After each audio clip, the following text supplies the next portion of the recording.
Ellie from Excellence Property Management here. Are you thinking of buying an investment property or moving out to upsize and turning your current home into an investment property? One of the really key things that a lot of people forget to do is do an adequate budget for them to make sure you can actually afford to do this acquisition in the first place.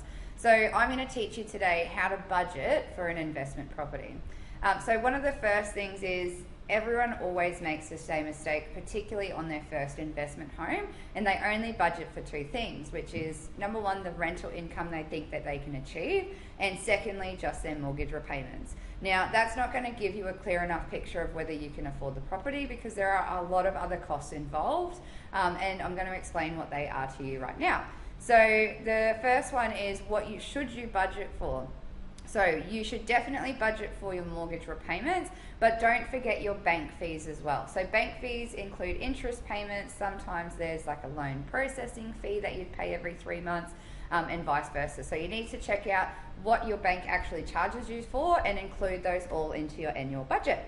Then you need to budget for having insurance. So this is home and contents insurance if you're buying a house, and also landlord's insurance as well because you're going to be renting it out to a tenant.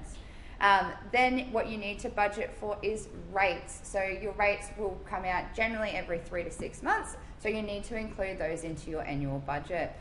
The next biggest killer in budgeting for an investment property is your body corporate levies. A lot of people forget these, but these can actually be a huge chunk of your overall budget because they can actually be quite expensive, particularly up here in North Queensland.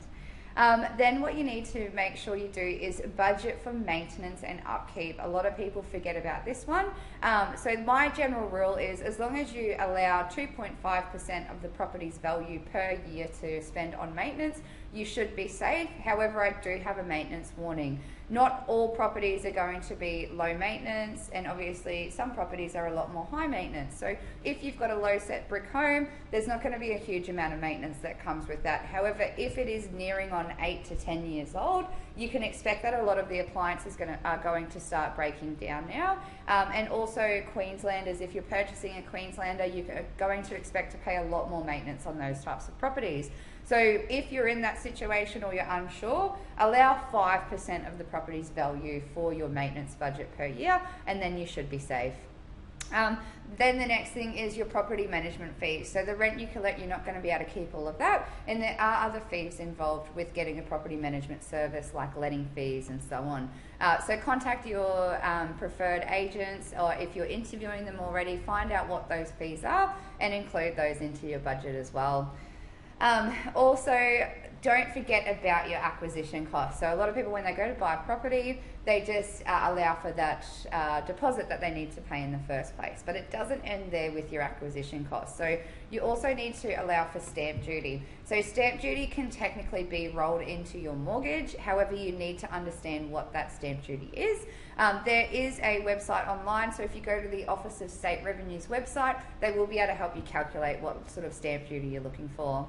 The next thing is legal and conveyancing fees. Unless you are a solicitor, please don't try and do this yourself. But what this will do is allow you to engage a solicitor, and they'll conduct the necessary searches that you need when you're purchasing a property, like making sure there's no covenants over the property and that kind of stuff. And they will also organise the deed of transfer legally to make sure that home does end up in your name. And then you also need to allow for building and pest inspections. So these will vary in prices, so make sure you contact these people before you engage them to find out what they're going to be paying for, but you will need to get a building and pest inspection done as part of that sales process to make sure there's no hidden surprises with the property. And the last one is potentially you may need to get an independent valuation. So if you're unsure or the property is hard to value, it's a good idea to invest in an independent valuation to make sure that you're not overpaying for the property. Quite often when you're borrowing the money from the bank, your bank will basically have this service done for you. However, it's a good idea to get it done yourself. And if you are buying something in cash, then obviously you'll need to get an independent valuation done to make sure you're not overpaying. Last but not least, basically it's a good idea to make sure that all these figures are correct. So please don't wing it, don't guess what these costs are. They will vary from different service providers, so you make sure you find out the facts. And then after you've conducted that exercise, you will need to determine what sort of rental income you can potentially achieve for the property. Again, unless you know what you're doing, good idea, don't do this yourself. Property managers will give you a free rental appraisal if you ask them for it, and make sure you are conservative with this figure. So if you get 3 rental appraisals done and one is really high, that's an optimistic price. Make sure you go with the lower one, just to make sure if worse comes to worse and that's what you get, you can still afford to keep the property.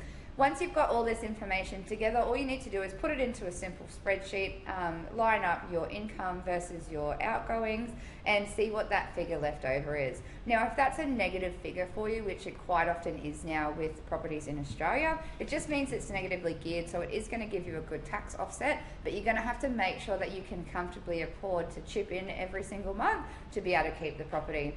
If you can't afford it, simply don't buy it.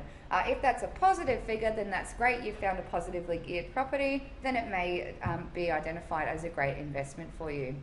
And my last tip is a lot of investors, particularly first-time investors, get very optimistic about this idea of capital gains. And while that is very likely for you to have that, make sure that you can afford the investment in the meantime, because you could be waiting 5 to 10 years to see any capital gains in your property.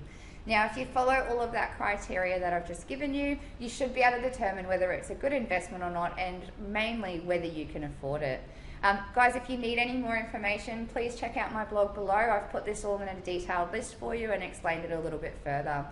If you have any questions of us, please don't hesitate to give us a call or an email. I'd love to hear from you. And please don't forget, if you've got a friend or family member and they're looking for a good property manager, please refer them through to Excellence Property Management. If they do come on board, we'll give you $200 cash. Thanks, guys.